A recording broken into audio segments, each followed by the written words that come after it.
बोरघाटात शिंगरोबा मंदिराच्या सभामंडपासाठी 20 लाख निधी देणार, आमदार महेंद्र थोरवे यांची घोषणा।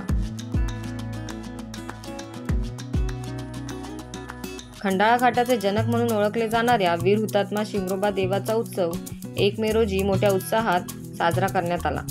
दरवर्षीप्रमाणे याही वर्षी खंडाळा घाटाचे जनक असणारे वीर हुतात्मा शिंगरोबा देवाचा उत्सव देवस्थान कमिटीच्या वतीने मोठ्या उत्साहात पार पडला। वीर हुतात्मा शिंगरोबा देवाच्या मंदिरासाठी मागच्या वर्षी लाईटची व्यवस्था एका फोनवरून करून दिली। या वर्षी मंदिराच्या सभामंडपासाठी 20 लाख निधी उपलब्ध करून देणार असल्याची घोषणा कर्जत खालापूर विधानसभा मतदारसंघाचे आमदार महेंद्र थोरवे यांनी 1 मे रोजी वीर हुतात्मा शिंगरोबा देवाचा उत्सवाप्रसंगी बोलताना केली आहे।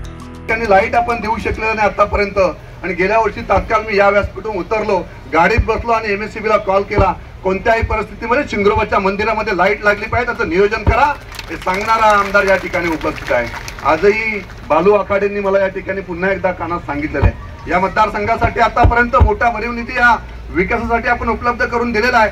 माझा या ठिकाणी हरीश माझा सहकारी मित्र आहे कोकरे, हे सगळेजण या ठिकाणी या संपूर्ण परिसरामध्ये धनगर समाजाचं नेतृत्व संपूर्ण परिसरामध्ये, मावळ परिसर असेल, खालचा कोकण परिसर असेल, या परिसरामध्ये करत असतात। आज ह्याच व्यासपीठावर पुन्हा एकदा या ठिकाणी सांगतोय, शिंगरोबाच्या मंदिरासाठी, शिंगरोबाच्या कमिटीसाठी आणि शिंगरोबाच्या सगळ्या असणाऱ्या धनगर समाजासाठी या व्यासपीठाला लागणार 10 लाख नाही तर 20 लाख रुपयाचा निधी या 4 तारखेनंतर उपलब्ध करून देतो।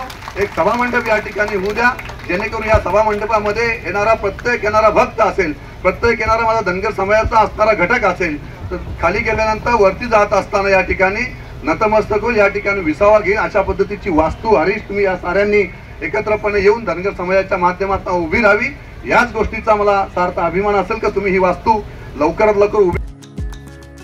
या प्रसंगी आमदार महेंद्र थोरवे, माजी नगराध्यक्ष डॉक्टर सुनील पाटील, दत्तात्रय मसूरकर, लोणावळा नगराध्यक्ष सुरेखा जाधव, सेनेचे पंकज पाटील, संदीप पाटील, दिनेश थोरवे, अमोल जाधव, तात्या रिठे, प्रमिला सुर्वे, राजन सुर्वे, शेका पक्षाचे नेते कैलास गायकवाड, रवींद्र रोकडे, डॉक्टर प्रवीण पोरवाल यांच्यासह सर्व पक्षाचे नेते, खोपोली परिसरातील नागरिक व धनगर समाज बांधव उपस्थित होते। Bureau report, news 46 Raigad, Khopoli.